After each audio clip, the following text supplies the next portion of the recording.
මේවට ඕන දෙයක් කරන්න පුළුවන්. සාමාන්‍යයකටත් එක්ක යන්න පුළුවන් යාව. ඔයා කියන ඕනම දෙයක් එයා අහනවා. ඔයාලක වහලෙක් වගේ ඒත් එයා වැටලා ඉන්නවා. ඔයාට මම තෙල් බින්දු දෙකක් දෙන්නම් ඔයා කරලා බලන්න ගිහිල්ලා. අනිවාර්යෙන් වැඩේ හරියනවා. ඉතින් මේ මුදල දේවාලයේ අභිවෘද්ධිය උදෙසා ඔබතුමන්ට සයිප්‍රස් වලින් කතා කරපු ඒ මල්කාන්ති අක්කගේ මුදල තමයි මේ තියෙන්නේ. මිනිස්සෙක් නෙවෙයි තිරිසනෙක් වෙන ගෑනු පස්සේ යනවා කුඩු ගහනවා ගංජා ගහනවා ගෑනු 100,000 දෙනා අනාථ කරනවා. කෙල්ලෝ අවුරුදු 18 20 කෙල්ලෝ මම මැරිලා ගියත් මගේ බෙල්ල ගහලා ගියත් වැඩේ විදිහට කරනවා. ආදරෙන් වේදනාවෙන් පසුතැවෙන කෙනෙක් මට අඩ කතා කරද්දී මට ඒක කරලා දෙන්න කොහෙත්ම බෑ කියන්න බෑ. මට අදාළ කෙනාගේ නම උපන් දින ෆොටෝ එක දුන්නාට පස්සේ එක දවසින් පුළුවන් එයාව වසිකලා ගන්න. මොන ලෝකෙ හිටියම් මොන රටේ හිටියත් එක දවසින් අනිවාර්යෙන් අරන් දෙනවා. ඔයාලට මම දැන් කැල්ලක් දෙන්නම් මේකෙන් ගන්න. ඔයා කාලා බලන්න ඕනේ නා. ඔයා වහලෙක් වගේ ඊට පස්සේ.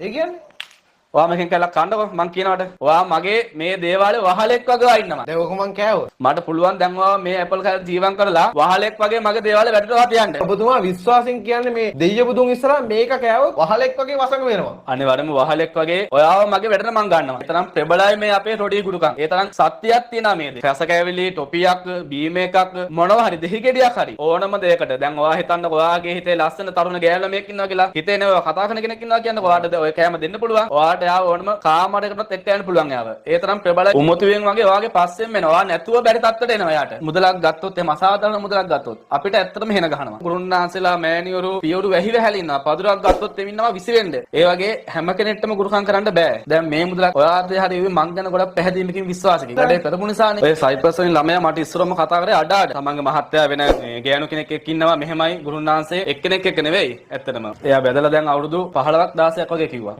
ඒ 15 16 යා නොයෙකුත් දුක් විඳා. කට ගිහිල්ලා අනුන්ගේ ගෝ හුජ්ජ අත ගාලා ආය මගෙන් අහුව වැඩේ හරි කරලා පස්සේ ගුරුනාන්සේ මුදලක් ඕනද? මං කෝ ආය 7-5ක්වත් මට එපා. මම මේකෙන් රුපියලක්වත් 7-5ක්වත් මම ඇත්තටම ගන්නෑ. මෙයාට යහපතක් පිණිස මම මගේ දේවාලය හදනවා. ඒකේ වැඩ කටයුතු සඳහා මේ සියලු මුදල් මම ගන්නවා. එකල එයාගේ නම පවා මං ඉදිරියෙන් ගහනවා. මේ කරගත්ත ලොකු පිනක් ඇත්තටම මෙයා. කෙනෙක්ගේ එකට අපිට යක්ෂයෙක් පෙරේතෙක් යවන්න පුළුවන්. පිට රටක හිටියක් කොහේ හිටියත් ලංකාවේ කොහේ හිටියත් අපිට කෙනෙක්ගේ එකට දිෂ්ටියක් යවන්න පුළුවන්. මේ යක්ෂයෙක් පෙරේතෙක් නොපෙනෙන බලවේගයක් යවන්න පුළුවන්. ඒ අපි යවන කෙනාගේ නම උපන්දින ලග්න ෆොටෝ එක අරගෙන අපේ රූප කපනවා මෙහෙ. හොරදාලෙන් රූප කපලා ඒ රූප වල තමයි ජීවම් කරන්නේ. ඔයාට දෙයක් කරනවා කියමුකෝ අපි. ඔයාටගේ නම් දාලා උපන්දින දාලා අපි රූප කපලා රූප බලලා ඒ රූපෙට තමයි ජීවම් කරලා දිෂ්ටි කරන්නේ. ඒකල්ල එයාගේ හිත කය මනස සම්පූර්ණයෙන් වෙනස් කරනවා. අපිට එක දවසින් වගේ අපිට පුළුවන් ආව වෙනස් කරලා ගන්න. ඔයාට උණක් ඇස්සක් හෙම්බිරසාවක් වෙනකල හිතන්න. ඔයාට වෛද්‍යවරයා හරියට බෙහෙත් දුන්නොත් එහෙම ඔයාට එක දවසින් අඩු වෙන්නේ නැද්ද? පිට හරියට වැඩේ කරොත් එක දවසින් ප්‍රතිඵලයක් තියෙනවා. නැති වෙන්නේ නැහැ. 28 29 ගෑල් ළමයි කතා කරනවා. ජීවිතේ අනාථ වෙලා පෙම්වතා එයාට කරදර කරලා එහෙම ගෑල් ළමයට අපි පිට පදභාවක් දන්නේ නැහැ. එහෙම මිනිස්සු ඉන්නා සමාජයේ. පන්සිල් පදභාවක් දන්නේ නැහැ. පදභාවක් දන්නේ නැහැ. ගුරුකම් කරනවා. මිනිස්සුත් යනවා. මිනිස්සුත් යනවා. මිනිස්සු දැනගන්න ඕනේ හරි කෙනා තෝරගන්න. පොතට බලලා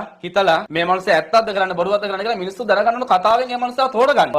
එද්ද දැක්ක මෙතනට සෙනගසෙනාව කොච්චරක් හිටියද කියලා. සයිප්‍රස් කට්ටිය විතරක් නෙවෙයි. ඕමාන්, ඩුබයි, සෞදි, කොරියා හැම පැත්තෙම කැනඩා සාමාන්‍යයෙන් අපි විදේශ රට ගත්තොත් එහෙම පිටරට අයට ගොඩක් ක්‍රම තියෙනවා. මම එකක් පෙන්නන්නම්. මේ බිත්තරය ඇතුලේ පුතා තියෙන ජීවයා. දවසක මේ බිත්තරය ඇතුලෙන් කුකුල් පැටියෙක් එනවා එළියට. අපි මේ බිත්තරයට නොපෙනෙන බලවේගයෙන් ජීවයක් දෙනවා. අපි මේකට ජීවම් කරලා දිෂ්ට කරලා සොහන් වලට ගිහිල්ලා දොළ පිදින තට්ටු වල තියලා මේ බිත්තරේ ලවා තමයි අපි යවන්නේ මෙයාගේ එකට දෙයක්. ඒ කියන්නේ යක්ෂයෙක් පෙරේතෙක් ලවා තමයි ඒක කරන්නේ අපි. කරොත් කරාම තමයි පුතා. පිටරට නෙවෙයි අනිවාර්යයෙන්ම මුහුදු 7 ගානක් දුර හිටියත් වසියක් කරොත් කරාම තමයි. ඔයා ආදරය කරන කෙනෙක් හරි ඉන්නවා කියන්නේ. ඔයාට සෙනිකෙන් එක සැනින් පුළුවන් මේ තෙල් බින්දුවක් එයාගේ ගේ ගාගත්තොත් එයාව වසිය කරගන්න. ජීවිතේට බ්ලොක් කරලා නැහැ. බ්ලොක් කළා නම් මට කතා කරලා බණී එහෙනම්. අද මේ වැඩසටහන බලලා මට බණී කතා කරලා. ජීවිතේකට මගේ මේ දෙවියන් පළමඳුලා කියන්නේ කාගවත් මම නම්බරයක් බ්ලොක් කළා නැහැ. වසිය ගුරුකම් විතරක් නෙවෙයි. ඉඩ කඩන් ආරක්ෂා කරන වැඩ, ව්‍යාපාර දින උදෙසා සාමාන්‍යයෙන් යක්ෂ පේත බැල්මවල තියෙන දේවල් අයින් කරන දේවල් ඒ හැම දෙයක්ම මම සාමාන්‍ය මගේ දේවාලේ මම කරනවා.